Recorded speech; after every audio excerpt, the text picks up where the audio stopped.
I think the biggest issue to me in this election is not necessarily a specific issue, but more the direction of the country. I think that it kind of comes down to Obama is looking forward and sort of bringing us into the 21st century, and I think Romney is more backward. I mean, his stance on contraception and gay marriage, I think they're opening issues that in my mind have been resolved already, and I think it's more, are we going to go forward, or are we going to either stay complacent or go backward? The biggest one is healthcare reform, because we have tried since Theodore Roosevelt's administration to have a healthcare program for everybody in this country. We are so far behind the rest of the world. I think the Affordable Care Act, and I'm hoping the Supreme Court finds that it's compliant with the Constitution, but I think the Affordable Care Act, Obamacare, has taken us a long way down the field. It's not perfect, but it's far better than anything we've had.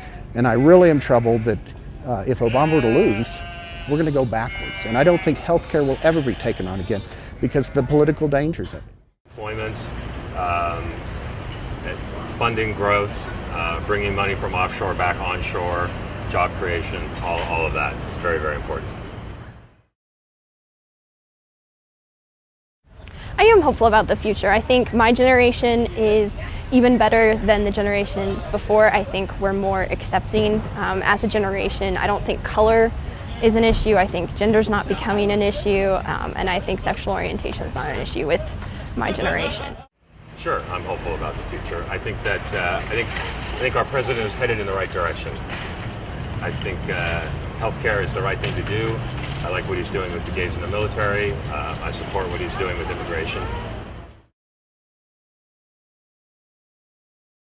I don't think the political system is broken. I think it could be improved. I think the Supreme Court decision about Citizens United, where corporations can now give ridiculous amounts of money to campaigns, really, I think, sort of allows elections to people to be bought for their votes. I mean, in Wisconsin, the governor recall, Walker outspent his opponent. I've heard 8-1, but I've also heard 20-1, so I don't know which is actually true.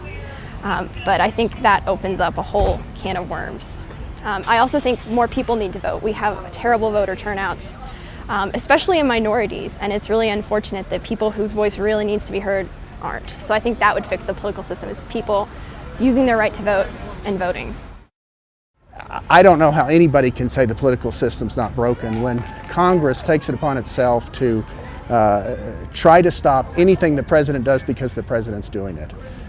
And I don't know what the answer is. I think people are afraid if they go one way or the other that it's gonna be the wrong way. So I think you've got too many people locked in to either side to really find middle ground. The last spat of elections where we've seen relatively open-minded Republicans lose their battles, I think is disconcerting.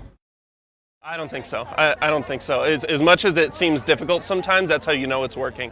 Because, dictatorships are easy. You don't ever have to worry about who's going to be the next leader. It's given to you. But we get a choice. And that choice also means that we have to fight and we have to work and we have to make sure that the best possible person gets elected every time. But if you are ready for change, then we can go ahead and tell the lobbyists their days of setting the agenda in Washington are over.